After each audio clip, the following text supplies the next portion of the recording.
эмомалӣ раҳмон: сатҳи зиндагии тоҷикон баланд шудааст. донишҷӯёни мадраса, ки аз хориҷа баргаштанд, то ҳол дар мактабҳои махсус қарор доранд. дар Русия гурӯҳи махсуси милиса тақрибан 50 тоҷикро латӯкӯб кард. сатҳи зиндагии аҳолии Тоҷикистон солҳои охир ба таври назаррас баланд гардидааст, изҳор дошт раис ҷумҳурии Тоҷикистон зимни сафари кори худ ба нуқтаҳои аҳолинишини вилояти Суғд. раҳмон инчунин таъкид кард, ки рушди устувории иқтисод ба ҳукумат имкон дод, ки ба соҳаи иҷтимоӣ аз ҷумла фарҳанг, сохтмон ва таҷдиди иншоот таваҷҷӯҳи бештар нигаронад. ба шарофати истиқлолу озодӣ, ваҳдати миллӣ ва сулҳу субот мардуми мо дар шоҳрои созандагию бунёдкорӣ қадамҳои устувор гузошта, имрӯз ватани азизамонро хеле ободу пешрафта гардониданд ва ба хотири фардои боз ҳам ободтар сарҷамона заҳмат кашида истоданд. гуфт раҳмон бидуни тавзеҳ додани он, ки зиндагии аҳолии кишвар чӣ гуна беҳтар шудааст. қимат шуда буд. То 60 буд.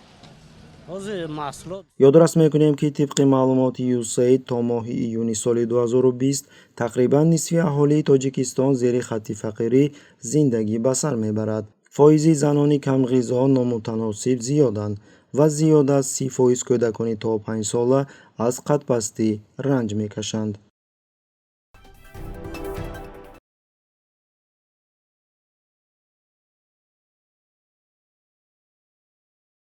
наврасоне, ки дар мактабҳои динии Бангладеш таҳсил карданд ва дар соли гузашта ба ватанашон баргардонида шуданд, то ҳол дар мактабҳои махсус боқӣ мемонанд. вазорати маориф ва илм гуфт, ки кӯдакон ба мутобиқшавӣ ниёз доранд, зеро онҳо дар мактабҳои миёна таҳсил накарданд. ҳамзамон дар вазорат изҳор намуданд, ки давраи мутобиқшавӣ аз ҳар як кӯдак вобаста аст ва метавонад аз 3 моҳ то 1 сол тӯл бикашад.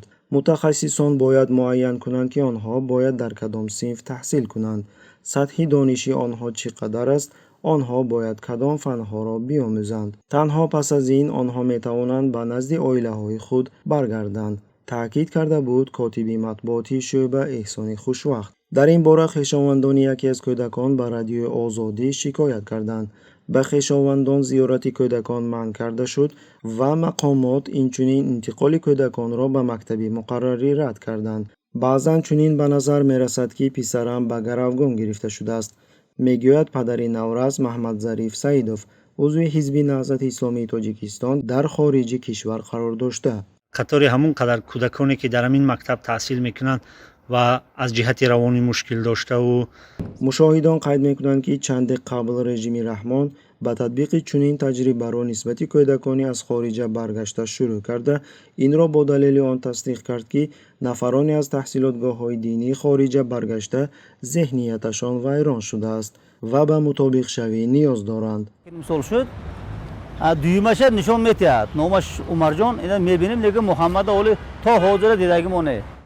ҷолиби диққат аст, ки дар ҳоли ҳозир дар Тоҷикистон ягон муассисаи таълими динӣ вуҷуд надорад, ки дар он кӯдакон исломро биомӯзанд. бовар кунед, ин масъала хеле ҳассос аст. ин кӯдакон дар як шароите буданд, дар он ҷо ки ҳозир мо оилаҳоро нашинохта, наомӯхта, ки оё ҳамин оила худаш оилаи солим ҳаст, оё метавонад ба ҳамин кӯдакро дуруст тарбия кунад. барои ҳамин ҳам барои ин вақт дар мо вориди музокирот ҳастем бо ҳукумати Ироқ ва барои анҷом додани ин корҳо тамоми чораҳоро меандешем ва ман ба тамоми ҷонибҳое, ки дар ин раванд шомил буданд ва саҳм гузоштанд, сипос. ёдрас мекунем, ки 84 кӯдаке, ки моҳи апрели соли 2019 аз Ироқ баргаштанд, низ дар муассисаҳои махсуси кӯдакон қарор доранд. гарчанде ки аввал мақомот ба модарони кӯдакон ваъда дода буданд, ки кӯдаконро ба хешовандонашон бармегардонанд. айнан бо чунин шарт занони тоҷике, ки дар зиндонҳои Ироқ адои ҷазо мекунанд, розӣ шуданд, ки фарзандони худро ба Тоҷикистон бифиристанд. Само понятие системы перевоспитания или лагеря перевоспитания, это звучит как-то очень страшно. Это наводит на мысль, что мы идем по китайскому пути, когда там перевоспитывают целые миллионы, целую нацию перевоспитывают, и весь мир об этом говорит. Нам не нужно следовать. тақрибан 50 муҳоҷири меҳнатии тоҷикро кормандони мақомоти ҳифзи ҳуқуқ дар шаҳраки шербинкаи ноҳияи маъмурии Новомосковск дар Москва латӯкӯб карданд. субҳи 9 сентябр гурӯҳи махсуси милисаи ниқобпӯш ба хобгоҳе ки муҳоҷирони тоҷик зиндагӣ мекарданд зада даромаданд ва ба латӯкӯби ваҳшиёна шурӯъ карданд, менависад Радиои Озодӣ бо истинод ба наворе ки дар ихтиёри таҳририяти радио қарор дорад. яке аз муҳоҷирони тоҷик Насим Ҷобиров ба рӯзноманигорон гуфт ки нерӯҳои қудратӣ тахминан соати 5 субҳ ба хобгоҳ зада даромаданд. онҳо фавран ба латӯкӯб кардани ҳамаи хоббудагон оғоз карданд ва дағалона амр карданд ки ба ҳавлӣ бароянд, мегӯяд муҳоҷир. ба гуфтаи ӯ танҳо пас аз чанд вақт маълум гардид ки кормандони милиса дар хобгоҳ маводи мухаддир меҷӯянд. пас аз он ки онҳо чизе наёфтанд, ҳама раҳоӣ карда шуданд.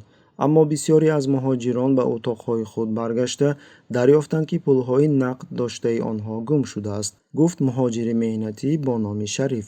ҳамзамон ҷабрдидаҳо иқрор шуданд ки аз тарси боздошт ва депортатсия ба мақомот дар бораи гум шудани пул муроҷиат накарданд. дар ҳоли ҳозир ҳодисаи рухдода чӣ тавре ки ба мисли дигар қонуншиканиҳо ва ҷиноятҳое ки алайҳи муҳоҷирони меҳнатӣ аз ҷониби мақомоти амниятии Русия карда мешаванд, бидуни намоиши вокуниш аз тарафи мақомоти Тоҷикистон боқӣ мемонад.